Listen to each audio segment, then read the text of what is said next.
First synthesized in 1891, bisphenol A came into use as synthetic estrogen in the 1930s. Later, chemists discovered that combined with phosgene, used during World War I as a toxic gas, and other compounds, BPA yielded the clear polycarbonate plastic of shatter-resistant headlights, eyeglass lenses, DVDs, and baby bottles. But during the manufacturing process, not all BPA gets locked into chemical bonds. That residual BPA can work itself free, especially when the plastic is heated. Whether it's an Algene bottle in a dishwasher, a food container in the microwave, or a test tube being sterilized in an autoclave. We decided to have some of the cans of food you eat every day tested, and wait until you see the results. This could be your table any day of the week. A delicious plate of pasta, topped with tomato sauce, some hearty soup, a tuna fish sandwich, a side of green peas. Food that millions of Americans consume daily. But wait until you see what could be inside your food. This is a chemical that the people who put it into plastic were insane. And when you heat this plastic or put tomato sauce in it, the acid. In recent years, dozens of scientists around the globe have linked BPA to myriad health effects in rodents: mammary and prostate cancer, genital defects in males, early onset of puberty in females, obesity, and even behavioral problems such as attention deficit hyperactivity disorder. Concentrations of BPA in the atmosphere is in the ranges of parts per million. But some recent studies have even found that when BPA interacts with hormone receptors on cell membranes, concentrations of 1 part per trillion can simulate physiological processes. In laboratory research, it has also been found that breast cancer cells multiply rapidly in the presence of BPA. And we have 7 billion pounds a year of this product being shipped. And you should also know, when you put any food in a plastic container and then put it in a microwave, if you heat it, the hotter a product, the greater amount of BPA will be leached into the food. At low levels, it causes Parkinson's disease, decreases dopamine production. It creates chromosomal damage in eggs, in female ovaries, and repeated miscarriages also happen because of BPA. In women, PCOS, the polycystic ovary syndrome, uterine fibroids, infertility, hysterectomy, obesity have been linked to BPA. Exposure in early life in infants creates type 2 diabetes. Exposure when the breast tissue is differentiating causes breast cancer in women. It also causes type 2 diabetes in 5-year-olds.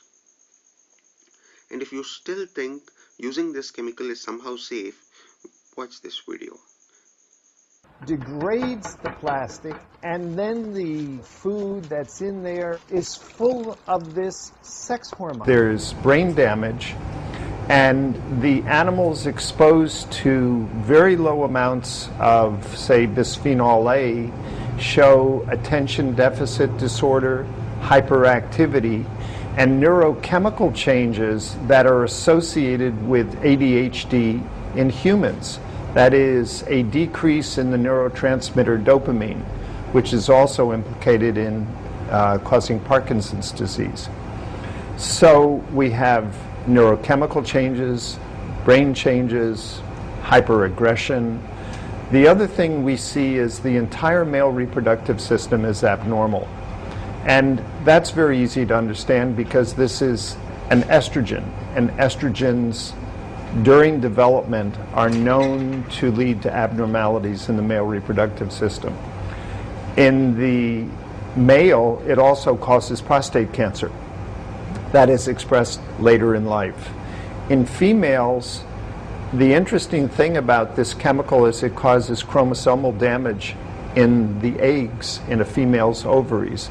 And it's implicated in miscarriage. In animal studies, And there is actually a human study in Japan where women with elevated levels of bisphenol A were the women who were repeatedly miscarrying, never able to have a successful pregnancy. And so the animal data and the human data are identical. The other thing bisphenol A causes in animals is polycystic ovarian disease, called PCOS, and uterine fibroids, the major source of infertility and hysterectomy in women. And then finally, everybody knows there's an obesity epidemic. This chemical causes obesity when you're exposed to it during early life, and it leads to type 2 diabetes. And the final one that women are, of course, concerned with, when you're exposed to this during the period when the breast tissue is differentiating, later on in life, it causes breast cancer. You basically just listed most of the major public health kind of problems in the United States. 30 years ago, diabetes, type 2 diabetes, was called adult onset diabetes. It's now occurring in 5-year-olds. That had never happened before. And if you look at the incidence of diabetes and the production of bisphenol A, they parallel each other identically. One of the other things to emphasize is we are most concerned about these chemicals because if you disturb development of a baby, the consequences of that are forever. Yeah.